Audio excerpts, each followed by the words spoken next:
Hello and welcome to another revision video for AQA GCSE Religious Studies. This is focusing on the Buddhist paper, Beliefs and Practices.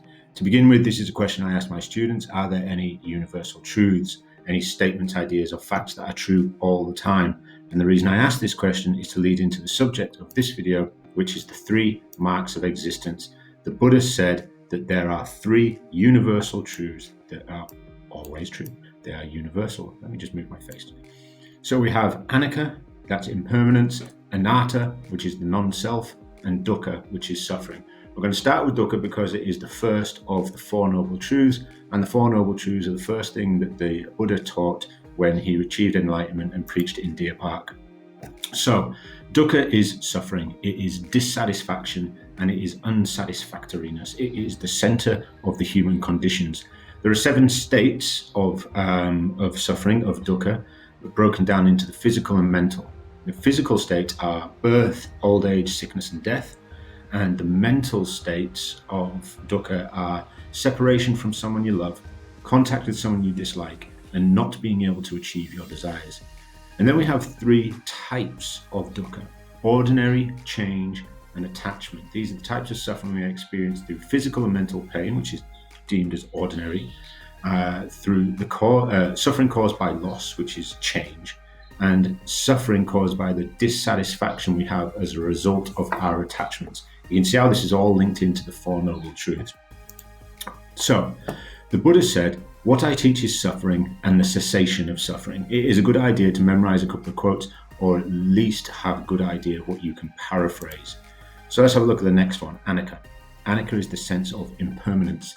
It's the idea that everything changes, nothing lasts forever, and all experience is in a constant state of flux. So it affects the world in 3 ways. It affects living things, non-living things, and it affects people's minds.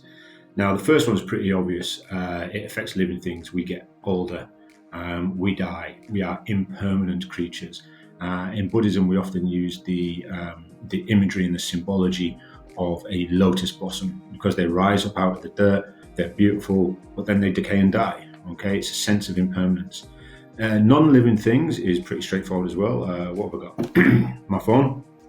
It's a non-living thing. All right, it's made out of stuff which will eventually rust and decay and disappear after floating around the Atlantic Ocean for 1,000 years.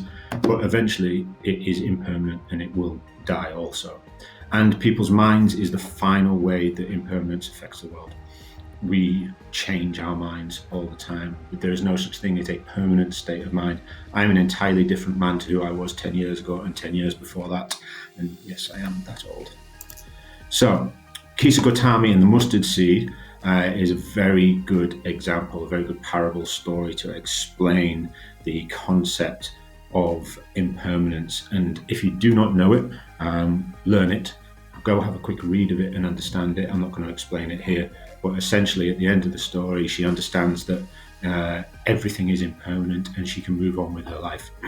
So, understanding impermanence helps alleviate suffering. That's the point. Let's have a look. Where are we up to? Anatta, non-self. Now, this is a bit of a tricky one to wrap our heads around, especially from a Western society. This is the idea that there is no permanent soul, no real self, and no permanent thing that is you. The way to explain this is through the story of Nagasena and King Milinda. The king asked Nagasena what his name was, and Nagasena replied, "There is no person behind my name," which is a bit of an arsey answer, but whatever. And he used the analogy of a chariot to explain what he said. You know, there are wheels, there are stirrups, there are seats, there's all this extra stuff that is a chariot, but none of that is the chariot. It all goes together, and that's what he said about his name. And this is used to illustrate the concept of, let me click, the 5 aggregates. Essentially, just as the chariot was made up of a lot of different parts, a human is made up of a lot of different parts also. There is no separate self independent of these. So there are 5 aggregates: form, sensation, perception, mental formations, and consciousness.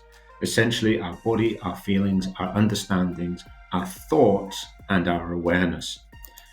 So these concepts are known as the 3 marks of existence. If we can fly back to that screen, we can see that we have anicca, anatta, and dukkha. It's a good idea to learn these three concepts. Good luck.